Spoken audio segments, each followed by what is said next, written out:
Halo teman-teman, perkenalkan nama saya Zefania Tunggurenadea. Saya berasal dari Fakultas Farmasi Universitas Buana Perjuangan Karawang. Pada saat hari ini, saya akan membahas mengenai jaringan syaraf. Nah, jaringan syaraf yang akan saya bahas itu mengenai sistem saraf pusat. Apa sih sistem saraf pusat? Sistem saraf pusat meliputi otak atau ensefalon dan juga sumsum tulang belakang atau medula spinalis. Keduanya merupakan organ yang sangat lunak dengan fungsi yang sangat penting, maka perlu perlindungan. Selain itu, sistem saraf pusat juga memiliki tengkorak dan ruas-ruas tulang belakang. Maka otak juga dilindungi oleh 3 lapisan selaput meninges. Bila membran ini terkena infeksi, maka akan terjadi radang yang disebut meningitis. Ketiga lapisan membran meninges dari luar ke dalam adalah sebagai berikut.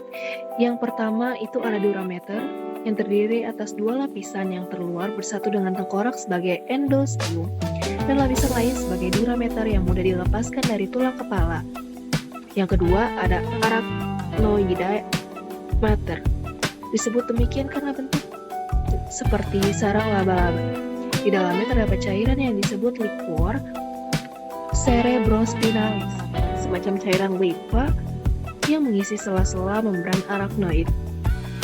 Fungsi selaput arachnoide adalah sebagai bantalan untuk melindungi otak dari bahaya kerusakan mekanik.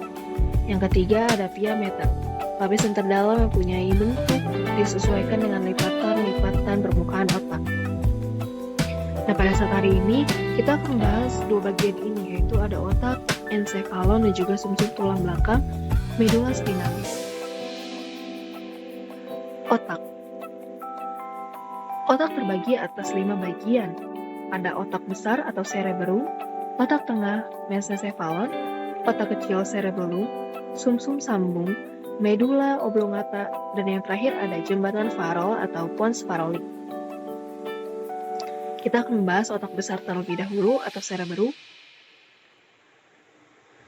Nah, pada bagian korteks otak besar terdapat bagian penerima rangsang atau biasa disebut dengan area sensor yang terletak di sebelah belakang area motor yang berfungsi mengatur gerakan sadar atau merespon rangsangan. Selain itu, terdapat area asosiasi yang menghubungkan area motor dan sensorik. Area ini berperan dalam proses belajar, menyimpan ingatan, membuat kesimpulan, dan juga belajar berbagai bahasa. Yang kedua, kita membahas tentang otak tengah atau mesencephalon.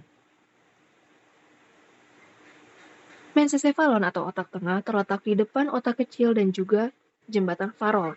Di depan otak tengah terdapat talamus dan kelenjar hipofisis yang mengatur kerja kelenjar-kelenjar endokrin. Bagian atas atau dorsal otak tengah merupakan lobus optikus yang mengatur refleks mata seperti penyempitan pupil mata dan juga merupakan pusat pendengaran. Yang ketiga ada otak kecil atau cerebellum.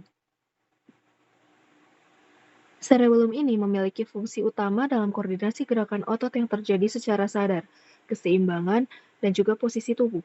Bila ada rangsangan yang merugikan atau berbahaya, maka gerakan sadar yang normal tidak mungkin dilaksanakan. Keempat ada sumsum sambung atau biasa disebut juga dengan medula oblongata. Nah, sumsum sambung atau medula oblongata ini berfungsi menghantar impuls yang datang dari medula spinalis menuju ke otak. Sumsum sambung juga memengaruhi jembatan, refleks fisiologi seperti detak jantung, tekanan darah, volume, dan kecepatan respirasi, gerak alat pencernaan, dan sekresi kelenjar pencernaan.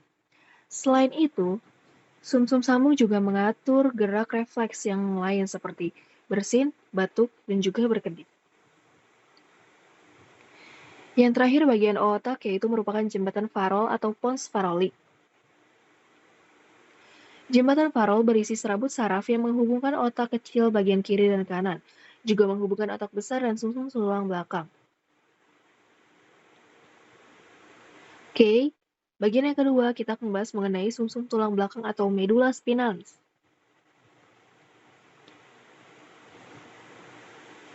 Pada penampang melintang, sumsum tulang belakang tampak bagian luar berwarna putih, sedangkan bagian dalam berbentuk kupu-kupu dan berwarna kelabu. Pada penampang melintang, sumsum tulang belakang ada bagian seperti sayap yang terbagi atas sayap atas disebut tanduk dorsal, dan sayap bawah disebut tanduk ventral. Impuls sensori dari reseptor dihantar masuk ke sumsum tulang belakang melalui tanduk dorsal dan impuls motor keluar dari sumsum tulang belakang melalui tanduk ventral menuju efektor. Nah, sekian pembahasan mengenai sistem saraf pusat. Terima kasih.